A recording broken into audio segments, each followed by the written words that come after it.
कभी भी मुझे अपने उसूलों पे और नजरिए पे कॉम्प्रोमाइज ना करना पड़े। इनका मसला ये है कि जल्दी से किसी तरह गवर्नमेंट चली जाए, किसी तरह -1 करवा के ये बच जाएंगे। इन्हें नहीं पता कि ये -1 हो भी गया तो बाकी भी कोई इनको नहीं छोड़ेगा इंशाल्लाह।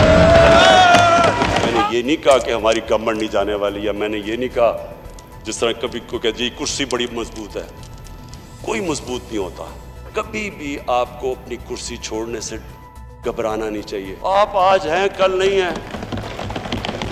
बिस्मिल्लाहिर्रहमानिर्रहीम। नाजरीन, आप देख रहे हैं रास्ता न्यूज़ और मैं हूं आपका मेज़बान सीआर शमसी। आज हम वज़ीर आज़म पाकिस्तान से बराह रास्त मुकालमा करने जा रहे हैं।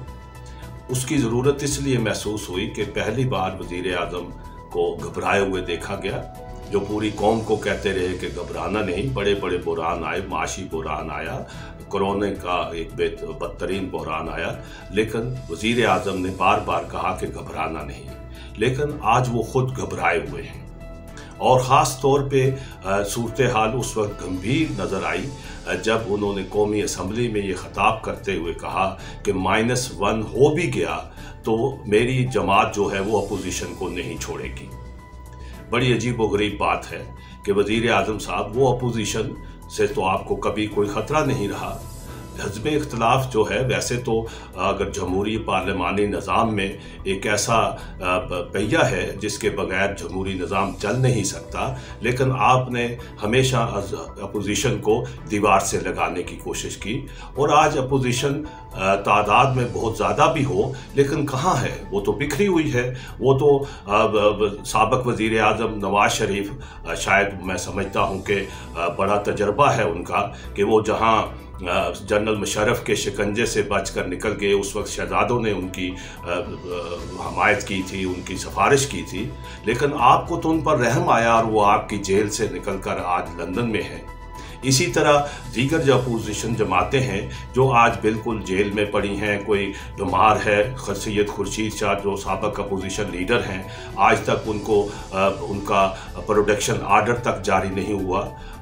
जो इस वक्त के अपोजिशन लीडर हैं वो नैब में रोज़ तलब हुए होते हैं और इस वक्त कोरोना के बायस वो अपने कमरे में बंद हैं। इसी तरह जो बाकी अपोजिशन है वो भी आपके लिए कोई उस तरह बड़ा ख़तरा नहीं है, तो फिर आपको ख़तरा किस से है? ये बड़ा बुनियादी सवाल है। और ख़ास तौर पर आपके जाने वाले, आपको जिन्होंने वोट दिए हैं वो, और ख़ास तौर पर यूथ जो है जिनको आपने बहुत ख्वाब दिखाए थे, एक नए पाकिस्तान की नवीद सुनाई थी। यकीनन अपोजिशन लीडर की हैसियत से आपने जितनी भी बातें की उनमें कोई गलत बात नहीं थी।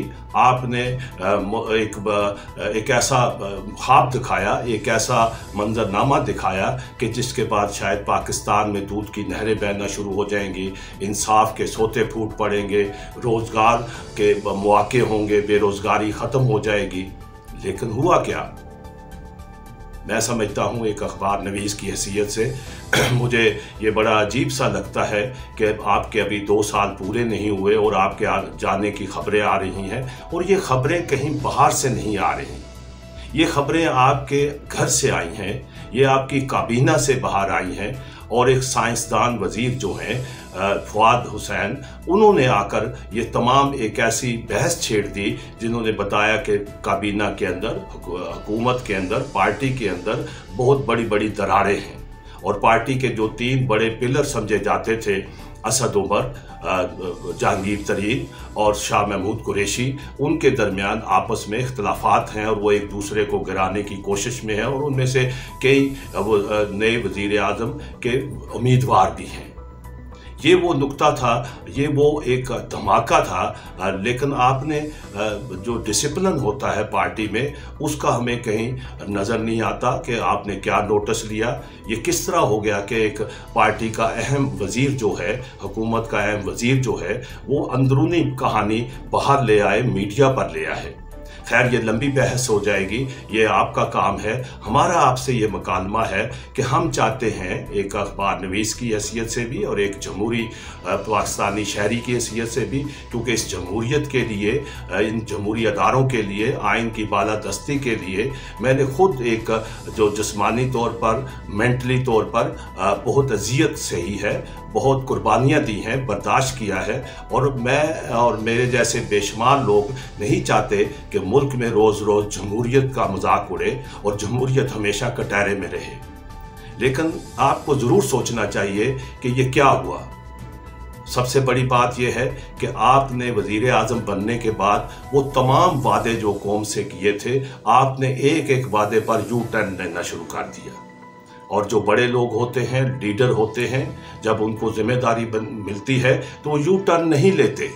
लेकिन ये आपकी खुशकिस्मती है कि आपके चाहने वालों ने आपकी इस यू टर्न पॉलिसी को भी आपकी अदा समझकर नज़रअंदाज किया, लेकिन आप मंजिल से दूर होते चले गए। आपने बहुत दुरुस्त बात की कि इस मुल्क में माफिया है। माफिया ज़रूर हैं, वो आज के नहीं, वो हमेशा पलते रहे हैं और अब तो वो तवाना हो चुके हैं। और ये भी बात दुरुस्त है कि जो माजी की हुकूमतें थीं वो कोई फरिश्ता नहीं थी, उनमें भी लोग ऐसे थे जो इन माफियास के साथ उनके ताल्लुक़ होंगे, रिश्ते होंगे, और जिसकी वजह से वो फले फूले। लेकिन आपने तो उन माफियास के ख़िलाफ़ लड़ाई लड़नी थी जिनको आज आपने अपने दाएं बाएं बैठा लिया है। सबसे बड़ा स्कैंडल जब आपकी हुकूमत का आया, दवाइयों का, ज़िंदगी बचाने की दवाइयाँ रातों रात महंगी हुई, तो आपने वज़ीर को क्या किया? आपने उसे वजारत से हटाकर अपनी पार्टी का सेक्रेटरी जनरल बना दिया। फिर आटा गायब हुआ, चीनी गायब हुई, और वो तमाम लोग जो थे, वो अहम लोग, वो बड़े बड़े, और फिर जो तेल का बुरान हुआ वो भी मामले खुसूसी आपके पास हैं। जहांगीर तरीन कहाँ है? आपने अच्छा किया, बड़ी अच्छी बात है, आपने उसका क्रेडिट भी लिया कि आपने कमीशन बनाया, आपने हकायक सामने लाए, आपने निशानदेही की कि कौन कौन मुलव्वस था चीनी बुरान में, आटे के बुरान में, जिस रातों रात अरबों रुपये जो कौम के लूटे गए। लेकिन उस कमीशन का क्या फ़ायदा कि उसका नतीजा क्या निकला? आज किसी भी के ख़िलाफ़ अभी तक कोई कार्रवाई नहीं हुई, सिवाय इसके कि एक वज़ीर को एक कुर्सी से उठाकर आपने दूसरी कुर्सी पर बैठा दिया। ये वो सूरत हाल है। और मैं नहीं समझता कि इस वक्त तो सबसे बड़ी बात यह है कि आपकी हुकूमत जो आई, ये वो वाहिद हुकूमत मैं समझता हूँ। मैंने कई हुकूमतें रातों रात बदलते देखी हैं, पार्लियामान टूटते देखे हैं, आइन मअतल होते देखे हैं, लेकिन आप खुशकिस्मत थे कि आप जब इक़्तिदार में आए, अगरचे आपकी अक्सरियत कम थी, लेकिन फिर भी आपको एक मुवाफिक हालात मिले। आपको तमाम उन रियासती अदारों की हमायत हासिल रही। आप पर शायर दस्तूर भी बिल्कुल एक शफकत भरी नज़र रही। आप वहाँ से अमीन व सादक भी करार पाए। लेकिन असल में जब ये सूरत हाल सामने आई कि आपकी मुखालफत कौन कर रहा है, आपको कौन गिराना चाहता है, हकायक बताते हैं कि आपको ना अपोजिशन कराना चाहती है, ना अपोजिशन इस हुकूमत को ख़त्म करना चाहती है, ना ही कोई हुकूमत लेने के लिए तैयार है इन हालात में। लेकिन आप कह रहे हैं कि मुझे गिराने की कोशिश हो रही है, मेरे ख़िलाफ़ साजिशें हो रही हैं, मेरे ख़िलाफ़ अपोजिशन ये कर रही है, अपोजिशन वो कर रही है। नहीं वज़ीर आज़म साहब, अपोजिशन कुछ नहीं कर रही। अपोजिशन का हक़ होता है कि वो तनकीद करे, एहतजाज करे, और वो एहतजाज असम्बली में उनको इजाज़त नहीं मिली तो वो सड़कों पर कर रहे हैं।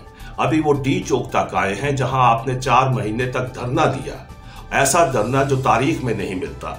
और उस वक्त तमाम कौमी अदारे, जो पार्लियामेंट थी, सुप्रीम कोर्ट थी, उसकी दीवारों पर और जंगलों पर उस धरने के दौरान गंदे कपड़े फैलाए गए। लेकिन आपकी जद्दोजहद, आपका एहतजाज जो है वो चलता रहा, और फिर आखिर आप वज़ीर आज़म बन गए। बहुत अच्छी बात थी, लोगों ने एक बड़ी तवक्कुआत बांधी आपसे कि अब इनकलाब आएगा, अब तब्दीली आएगी।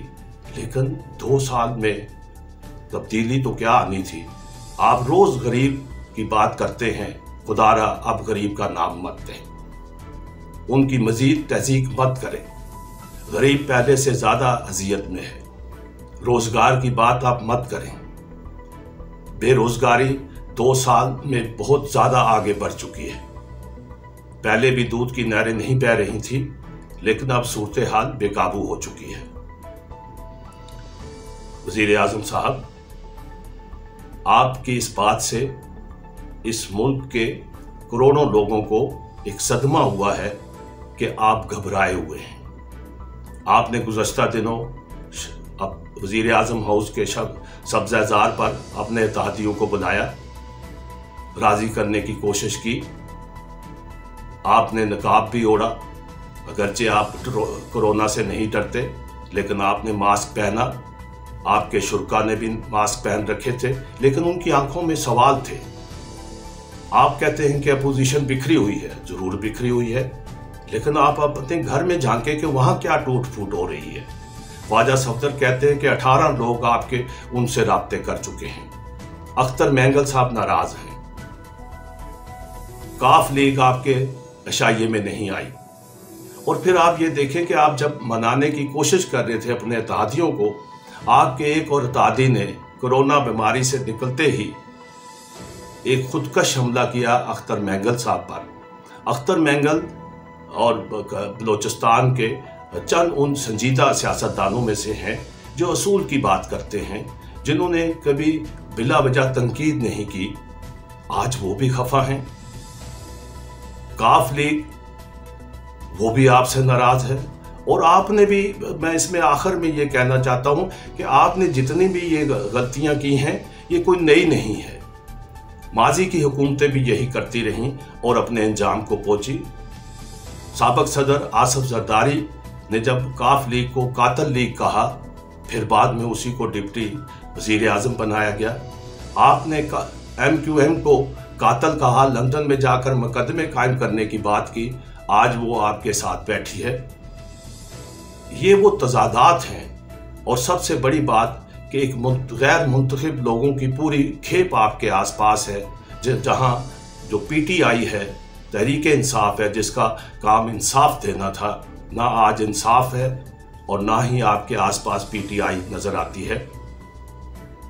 आपसे दरखास्त है, ये दरखास्त लोगों की जानिब से है, इस मुल्क के करोड़ों लोगों की जानिब से है कि मुल्क इस वक्त किसी अदम इस्तेकाम का शिकार नहीं हो सकता, ना उसका मुकम्मल हो सकता है। सरहदों की सूरत हाल गैर संजीदा है, सूरत हाल बहुत संगीन है। वहाँ चाहे वो लाइन ऑफ कंट्रोल हो, अफगानिस्तान की सरजमीन पाकिस्तान के खिलाफ इस्तेमाल के खुले वाक़यात हो रहे हैं। इन हालात का तकाजा है कि मुल्क में सियासी इस्तेकाम, सियासी ठहराव लाया जाए, और उसके लिए ज़रूरी है। और आपने एक और बात करके बिल्कुल हैरान कर दिया कि आपके सिवा कोई ऑप्शन नहीं, आपके सिवा कोई चारा नहीं वज़ीर आज़म साहब, कोई नागुज़ीर नहीं होता। हमारी तारीख भरी पड़ी है ऐसे हुक्मरानों से जो समझते थे कि उनके बगैर हवाएं बंद हो जाएंगी, समुंदर रोएंगे। लेकिन आपने देखा कि तारीख में वही लोग जिंदा रहते हैं जो अपने असूलों पर कारबंद रहते हैं, वगरना वो तारीख का कचरा बन जाते हैं। आपने अपने एक एक करके तमाम वादों से यू टर्न लिया है। अभी आपके पास वक्त है, 3 साल है।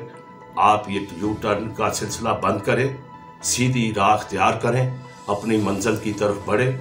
और अपोजिशन को, जो हमेशा मैं समझता हूँ कि एक सियासतदान को सहारा भी सियासतदान ही देते हैं, आप अपने फोरम को कमज़ोर ना करें, पार्लियामेंट को कमज़ोर ना करें। आखिरी पनाह आपकी वही है। और आखिर में मैं सिर्फ इतना अर्ज करूँगा कि वक्त आपके हाथ से निकला चला जा रहा है।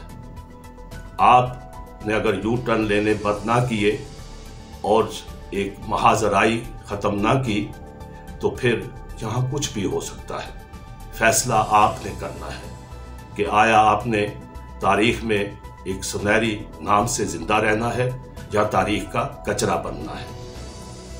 फैसला आपने करना है। बहुत शुक्रिया।